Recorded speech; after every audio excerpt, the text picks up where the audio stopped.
ሰላም ቤተሰቦች እንዴት ናችሁ? አውቃለሁ ጠፍቻለሁ በተወሰነ ብዙም ሳይሆን ለአንድ ለአራት ለአምስት ቀን ምናምን ነገር ጠፋ ብዬ ነው የተመለስኩት። ትንሽ የሆነ በሰላም ነው የሰላም ምክንያት ነው እና ትንሽ ጠፋ ብዬ ስለተመለስኩ ወደ ቪዲዮአችን ከመግባታችን በፊት ይህን ቪዲዮ ላይክ እያደረጋችሁ እንድትጀምሩ። ግን ከላይኩ በፊት እናንተ እንዴት ናችሁ? እኔ ደህንነቴን ነገሬ እናንተን ደህንነት ሳልጠይቅ ወደ ቪዲዮ መግባቱ ራሱ ሼም ነው። ለማንኛውም እንዴት ናችሁ? ደህና ናችሁ ብዬ ተስፋ አደርጋለሁ።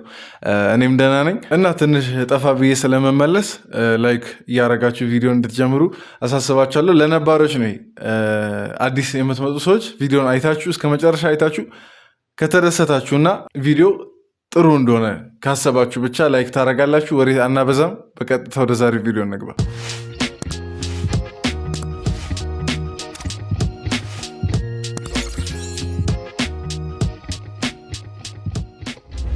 እና ወደ ዛሬ ቪዲዮ ከመግባታችን በፊት ግን ባለፉት 3-4 ቀናት በጣም ብዙ ነገሮች ተከስተዋል። እኔ ቪዲዮ ስሰራ የነበረው እነ ሩታ ወርቅ ምናምን ነገር ሲሰጣጡ ምናምን መኪና ስትሸለም ሳይሆን ስጦታ ሲሰጣት ምናምን ነገር ነበር እና ግን በእነዚህ ቀናት በጣም ብዙ ነገሮች ተፈጥረዋል። ወርቁን የሰጠችው ሄርሜላ ናት። መኪናውንም ጭምር እንዲሁም እሷ ናት የሰጠችው ምናምን የሚባልም ነገር አለ። ብቻ የተለያየ ነገር በጣም ያስጠላ በጣም የህፃን ነገር ነበር ሲከሰት የነበረው። ጭራሽ ደግሞ አብርሽ ሄርሜላን ሩታ ጋር ወስዶ ምናምን ቤት ውስጥ ማይሆን ነገር ተፈጥሮ ያ አላንስ ብሎ አባራቸው ምናምን ነገር ሄርሜላ እንደገና ለብቻ ደግሞ ከእዩ ጋር በመሆን ሄደዋል። እነሱ ነገሮች ስታዘብ ነበር። እስቲ እነሱ ነገሮችንም እንዴት እንዳሳለፋችሁን ያልነበርኩም እንዴት እንዳሳለፋችሁ ኮመንት ላይ እያጻፋችሁ እንቀጥል። አንተ ምንም አይፈጠርም፣ ሄርሜላ ምንም አታረግም እያልኩ እኮ ነው። ሶሊ ላይ አንድ ነገር ቢፈጠር አራት ቦታ ነው በጥይት መበሳሳ ያለውን ነገር ንገረኝ። በቃ አንተ ጸብ እንዲፈጠር ነው የምትፈልገው? እኔ ምንም አውቀው ነገር የለም። ሶሊ ሄርሜላ ጋር ብትሄድ ይኸውልህ እንዲህ እሰጥላለሁ። ሄርሜላ ሶሊ ጋርም ደረሰች ነው ወይስ እንዴት ነው? ማለት ምንድን ነው? ሄርሜላ ሶሊ ምን አድርጋት ነው? ቪዲዮን ሙሉ ስናየው እኮ እንረዳዋለን፣ ግን ማለት ነው በቤት በኩል ተገናኝተው ነው ሶሊና ሄርሜላ። በእርግጥ ያው አቤል ነው የሚያነካካቸው። አቤል ባለፈው ለሶሊ በጣም ነው ለሄርሜላ በጣም ሲወገንና ምናምን እንትን ሲል ነበር ስትታመም ማለት ነው። ያረከውን አሁን ደግምልሃለሁ። ሲጀመር እኔ አንድ ነገር ልንገርህ ለአንተ። ቆይ በእግዚአብሔር መጽሐፍን ሲጀመር አንተ ከሄርሜላ ጋር አስረግዛታል እየተባለ አይደል? እንዴ ሶሊ ሄርሜላ ጋር ትሄዳለች ወይስ ሶሊ የሆነ ነገር ጭራሽ? ኧረ ጉድ ነው።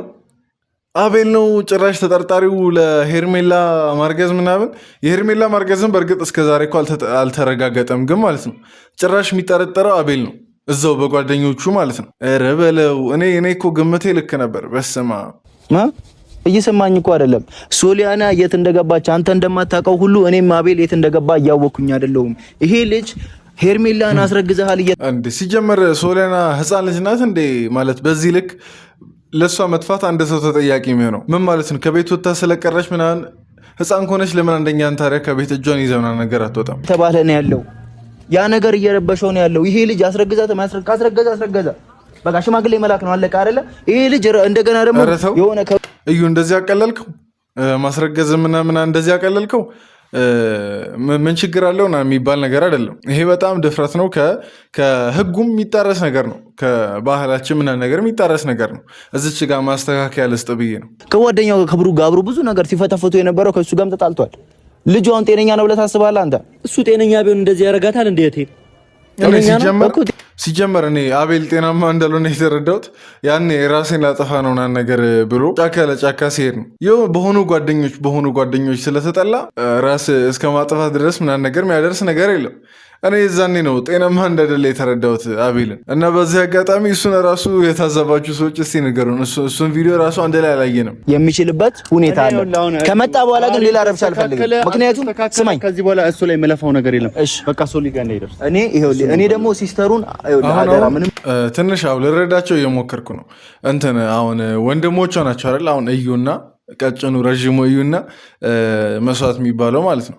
እና ያው ማንም እህቱ ላይ የትኛው ጎረምሳ ተነስቶ እንዲጫወተባት አይፈልግም። ጊዜዋን እድሜዋን ምናምን ነገር ሴት ልጅ መቆጠብ ያለባት አይነት እድሜ ነው። አሁን የእሷ አይነት እድሜ ማለት ነው፣ የሶሊ አይነት እድሜ እና ከዛ አንጻር ለምን እንደዚህ እንደሚነዘንዙ ይገባኛል። ምክንያቱም አቤል እንደምታውቁት ቀላዋጭ ነው። በቃ እዛም እዚህ ምናምን ነገር ነው የሚለው እና ለዚህ አይነት ሰው ደግሞ እንደ ወንድምነታቸው አሳልፈው ሊሰጡ አይችሉም። በቃ የትኛውም ወንድም ለታናሽ እህቱ እንደዚህ አይነት መጥፎ ሰው ሪከመንድ አያደርግም፣ ጭራሽ አይፈቅድም። አሁን እኔ መልሱም የሚያስጠላ መልስ ነው እየመለሰ እሺ ቢሆንም ተረጋጋ። አንተ እኔ አክብሬ ነው ጓደኛ ስለሆነ ይልና አክብሬ ነው እንዴ ግን ማለት ነው። እኔ ብቻ ነኝ ግን አቤል እያስመሰለ ምናምን ነገር የሚመስለኝ የሆነ ለበቀል ምናምን ነገር እንትን እያለ ነው የሚመስለው ፊቱ ምናምን ነገር ሁላ ማለት ነው። እንዴ ቢያንስ ሌላው ነገር ቢቀር ማለት ይሄን ሁሉ ሲያወሩበት ምናምን ነገር እንዴት ዝም ብሎ ያያቸዋል? እንጃ። እኔ አቤልን በዚህ ጉዳይ መጠርጠር አልፈልግም፣ ግን እንጃ እንድጠረጥረው እያደረገኝ ነው የፊቱ ገጽታ፣ የፊቱ ምላሽና የሚመልሳቸው መልሶች ምናምን ነገር ማለት ነው።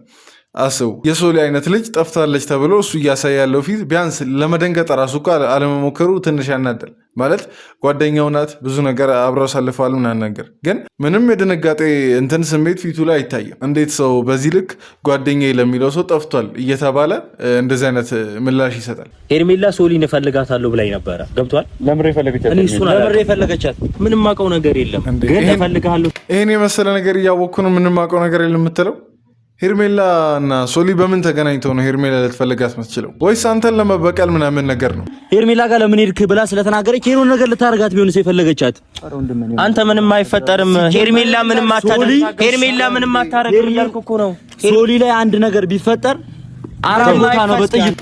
ሄርሜላ ምንም አታረግም ማለት አትችልም። ተንኮል አስባ ከሆነ ሄርሜላ የምትመለስ አይነት ሰው አይደለችም። ይሄን ደግሞ ሁላችንም የምናውቀው ነገር ነው። በዛ ልክ ሄርሜላና ሶሊ ማይተዋወቁ ሰዎች ስትፈልጋት ምናምን ነገር መጠርጠር ያንተ ድርሻ ነበር። ምክንያቱም ሁለቱንም የምታውቃቸው አንተነ፣ ሄርሜላም ጓደኛህ ናት፣ ሶሊም ጓደኛ ናት። እንዲህ በግድ የለሽነት ምናምን ነገር ሄርሜላን ለመሰለች ሴትዮ ሶሊን አሳለፈ ዝም ብለህ ቁጥሯ ምናምን ነገር መስጠቱ ረሱ ሌላ የሚያስጠረጥር ነገር ነው። ወይ አንተ ከሄርሜላ ጋር የተባበርክ ነው፣ ወይ ደግሞ ሄርሜላ የሆነ ነገር ልታረጋት ምናምን ነገር ነው የጠራችው። ሶሊ ነገር ብታረጋት ሳንተ። ስለዚህ አንድ ሄርሜላ ጋር ወሰደኝሽ። ለምንድን ነው ሞስት ፈልጋት ነበር አልከኝ እንዴ? ይኸው እኮ በቃ ተው። ግልጽ ነው ሄርሜላና አቤል የተባበሩ እንደሆነ በጣም ግልጽ ነው። ለምንድን ነው መወስድ አላለውም? እህቱ እኮ ናት እዛ ጋ የጠፋችው። የሆነ ዝም ብላ ባዳ የሆነ የመንገደኛ አይደለችም። እህቱ ጠፍታ ነው አብረን እንፈልግ እያለ ያለው። ለዛውም ደግሞ አንተም ጓደኛዬ ናት ብለህ ታስባለህ እና ሄርሜላ ጋር ልትሄድ እንደምትችል እያወቅህ ግን ሄርሜላ ጋር መውሰድ አትችልም። ስለዚህ 100% አቤልን ነው ይሄ ነገር የሚያስጠረጥረው። እኔ እኮ እኔ ጋር አለችም ሶሊ። በቃ ያለውን ነገር የሆነ የምትደውልበትን ቦታ ደውለህ በቃ ካሁን በኋላ ይሄን ነገር መፍታት ካለብን መፍታት ነው። ገብቶሃል? በቃ እኔ አይደል የጠራው ሶሪ። ሄርሜላን ማግኘት ካለብን ሄርሜላን እናውራትና ያለውን ነገር ሲጀመር ማለት ነው። እዚህ ዝም ብላችሁ ለ4 ለ5 ሆናችሁ መፍትሄ የማይፈጠር ነገር ለዛውም አቤል ጋር አቤል እስከ ዛሬ መፍትሄ ሲፈጠር አይተናናቅም። መፍትሄ የማይፈጠር ሰው ጋር መታችሁ ዝም ብሎ መጨቃጨቅ፣ መደባደብ፣ ምናምን መተናነቅ ተገቢ ነው ብዬ አላስብም። እንደኔ እንደ አስተያየት ምናምን ነገር ማለት ነው። እየተጠረጠረችው ሄርሜላ እስከሆነች ድረስ እሷ ጋር መሄድ ነው። ደግሞ ወንድሞቿ ምናምን ነገር ቢሆን ህፃን ልጅ አይደለችም። የግድ ከቤት ወጣች ማለት ሁሌ አቤል ጋር ናት ማለት አይደለም። እና በዚህ አጋጣሚ ግን ሳልል ማላልፈው ነገር ሶሊ ቤት ስትመጣ በደንብ አድርጋችሁ ገረፉ። ከዚህ በኋላ ነግራ እንድትወጣ ምናምን ነገር ማለት ነው። ለማንኛውም ግን የዛሬው ቪዲዮ ይህን ይመስል ነበር። እስቲ እኔ እንደ ተመልካች ያለኝን አስተያየት ሰጥቻለሁ። እናንተ ደግሞ እንደ ተመልካች ያያችሁትን አስተያየት ኮመንት ላይ አስፍሩልኝ። እና ደግሞ ለዚህ ቻናል አዲስ የሆናችሁ ሰዎች ካላችሁ ላስተዋውቃችሁ። ይህን ቻናል ይሄ እንደ ተመልካች ቻናል ነው። በዚህ ቻናል ከኔ ጋር እንደ ተመልካች ያለንን አስተያየት ሰሞነኛ ምናምን ነገር በሆኑ ጉዳዮች አስተያየቶቻችንን ብቻ ማንም ላይ ሳንፈርድ፣ የቤቱ ህግ ነው፣ ማንም ላይ መፍረድ አይቻልም። ማንም ላይ ሳንፈርድ አስተያየቶቻችንን ብቻ እንሰጣለን። አዲስ ከሆናችሁ ሰብስክራይብ አድርጉ። ነባሮች ይህን ቪዲዮ ላይክ ያደረጋችሁ፣ አዲሶችም ላይክ አድርጉ። እዚህ ድረስ ስላያችሁ ከልብ አመሰግናለሁ። በቀጣይ ቪዲዮ እንገናኛለን። ደህና ሁኑ።